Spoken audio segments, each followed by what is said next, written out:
wabarakatuh. Perkenalkan, nama saya Anissa Satya, NPM 5019141, kelas 4D PGSD. Baiklah, di sini saya akan menjelaskan materi ke-9 saya, pertemuan ke-10 di mata pelajaran Ta'ang Kurikulum.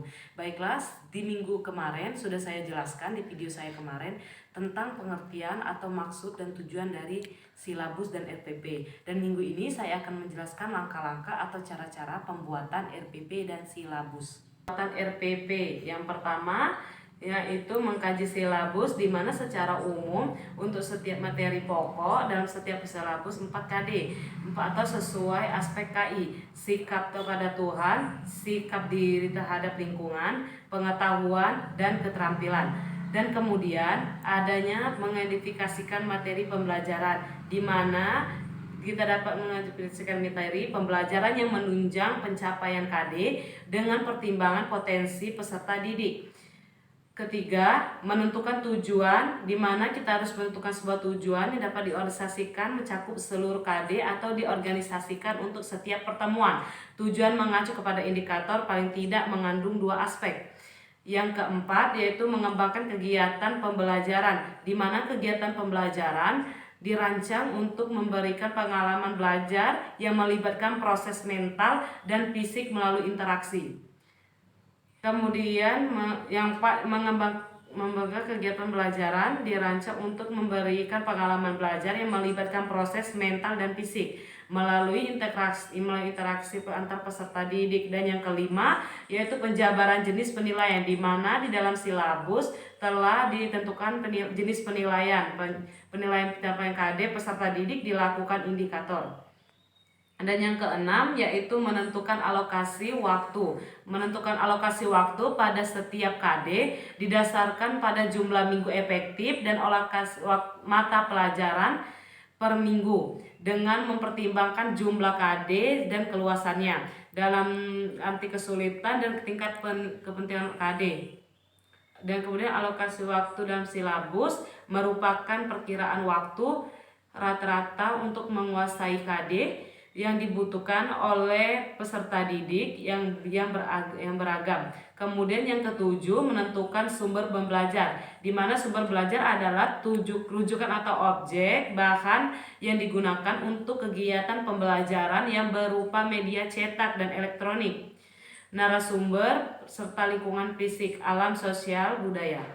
Memasuki langkah-langkah dalam pembuatan silabus, di mana langkah-langkah pembuatan silabus yang pertama yaitu mengkaji dan menentukan standar, di mana kompetensi atau kompetensi inti diurutkan berdasarkan hierarki konsep, disiplin, ilmu, atau tingkat kesulitan materi. Tidak harus sesuai dengan urutan yang ada pada dalam standar isi. Dan yang kedua yaitu mengkaji dan menentukan kompetensi dasar, urutkan berdasarkan hierarki konsep, disiplin, ilmu, atau tingkat kesulitan materi.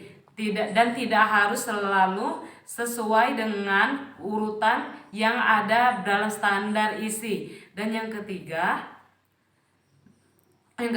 mengidentifikasikan materi pokok atau pembelajaran, potensi diri peserta didik, relevansi dengan karakteristik daerah, tingkat perkembangan fisik, intelektual, emosional dan spiritual peserta didik. Dan yang keempat yaitu mengembangkan kegiatan pembelajaran, di mana kegiatan pembelajaran dirancang untuk memberikan pengalaman belajar bagi peserta didik.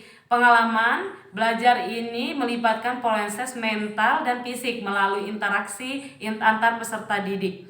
Dan yang kelima yaitu merumuskan indikator pencapaian kompetensi, di mana indikator merupakan penanda penyampaian kompetensi dasar yang ditandai oleh perubahan perilaku yang dapat diukur, yang mencakupi sikap, pengetahuan, keterampilan, indikator, dan dikembangkan sesuai dengan karakteristik peserta didik. Mata pelajaran kesatuan pendidikan.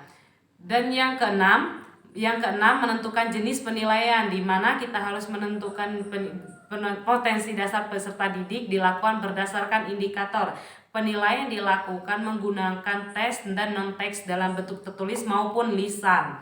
Dan yang ketujuh, menentukan alokasi waktu, di mana dalam penentuan alokasi waktu pada setiap kompetensi dasar didasari pada jumlah minggu efektif dan alokasi mata pelajar per minggu.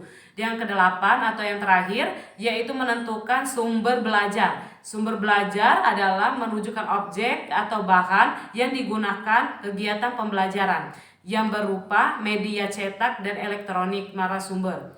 Terima kasih, itulah materi yang dapat saya jelaskan tentang langkah-langkah atau cara-cara pembuatan RPP dan silabus. Apabila kata-kata yang salah saya mohon maaf. Saya akhiri, wassalamualaikum warahmatullahi wabarakatuh.